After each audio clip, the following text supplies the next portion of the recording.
teman-teman, semoga kalian semua dalam keadaan baik dan menjalani hari dengan lancar. Semoga apapun aktivitas kalian hari ini berjalan dengan menyenangkan dan penuh semangat. Pada video ini, saya akan menjelaskan materi siklus akuntansi yang dimulai dari jurnal umum, buku besar, hingga penyusunan neraca saldo. Materi ini penting karena menjadi dasar dalam proses pencatatan akuntansi perusahaan.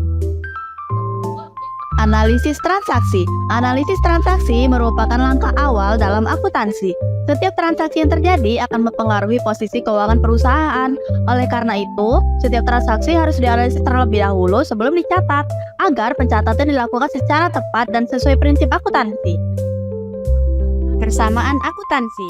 Dalam menganalisis transaksi digunakan persamaan akuntansi dasar, yaitu aset sama dengan liabilitas ditambah ekuitas. Persamaan ini menunjukkan bahwa seluruh kekayaan perusahaan berasal dari kewajiban kepada pihak lain dan dari modal pemilik. Aset merupakan sumber daya ekonomi yang dimiliki perusahaan seperti kas, piutang, dan peralatan. Liabilitas adalah kewajiban perusahaan kepada pihak lain, misalnya ada utang usaha. Sedangkan ekuitas adalah hak pemilik atas aset perusahaan setelah dikurangi seluruh kewajiban. Komponen ekuitas.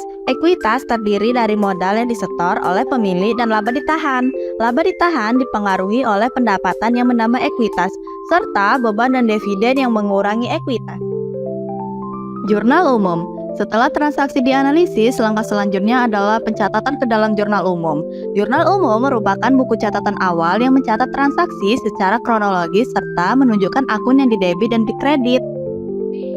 Fungsi jurnal umum. Jurnal umum berfungsi untuk mencatat seluruh efek transaksi dalam satu tempat, menyediakan urutan transaksi berdasarkan waktu, serta membantu menemukan kesalahan melalui keseimbangan antara debit dan kredit.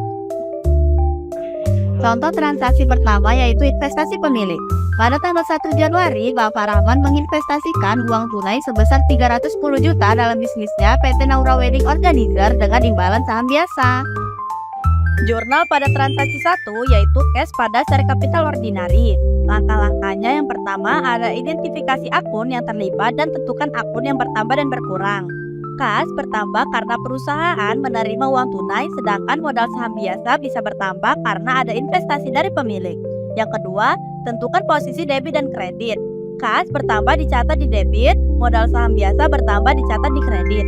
Yang ketiga, masukkan jumlah nominal. Debit di kas 310 juta dan kredit modal saham biasa 310 juta.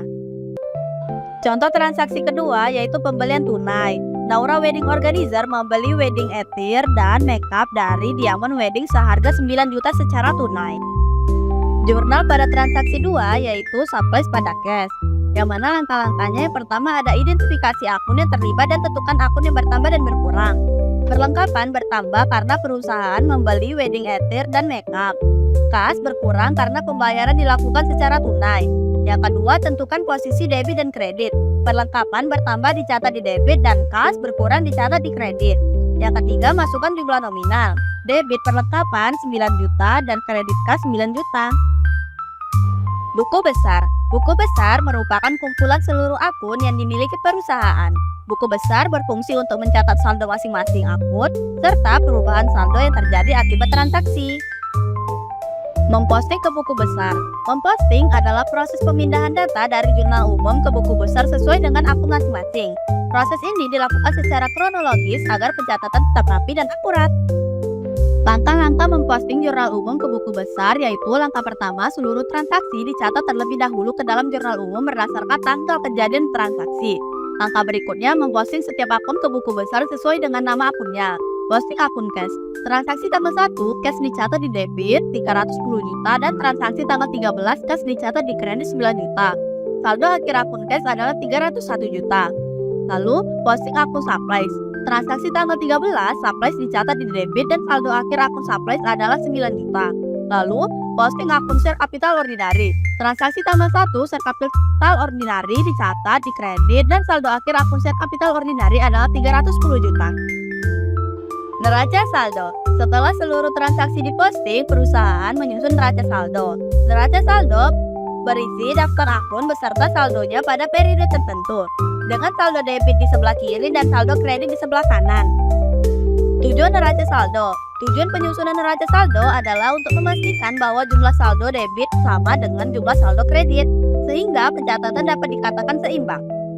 Langkah-langkah penyusunan neraca saldo adalah yang pertama, cantumkan nama akun dan saldonya pada kolom debit atau kredit yang sesuai. Yang kedua, jumlahkan kolom debit dan kredit serta pastikan kedua kolom tersebut balance. Neraca saldo bisa tetap seimbang meskipun terjadi kesalahan. Misalnya, ada transaksi yang tidak dicatat atau jurnal yang tidak benar diposting ke buku besar. Entry juga bisa diposting 2 kali tanpa mengganggu keseimbangan debit dan kredit. Selain itu, penggunaan akun yang salah serta kesalahan yang saling mengimbangi juga membuat neraca saldo tetap seimbang. Jadi kesimpulan dari materi ini adalah siklus akuntansi dimulai dari analisis transaksi, pencatatan dalam jurnal umum, pemindahan ke buku besar hingga penyusunan neraca saldo. Setiap tahap harus dilakukan dengan teliti agar laporan keuangan yang dihasilkan akurat. Sekian yang dapat saya sampaikan, semoga bermanfaat untuk teman-teman dan terima kasih sudah menonton.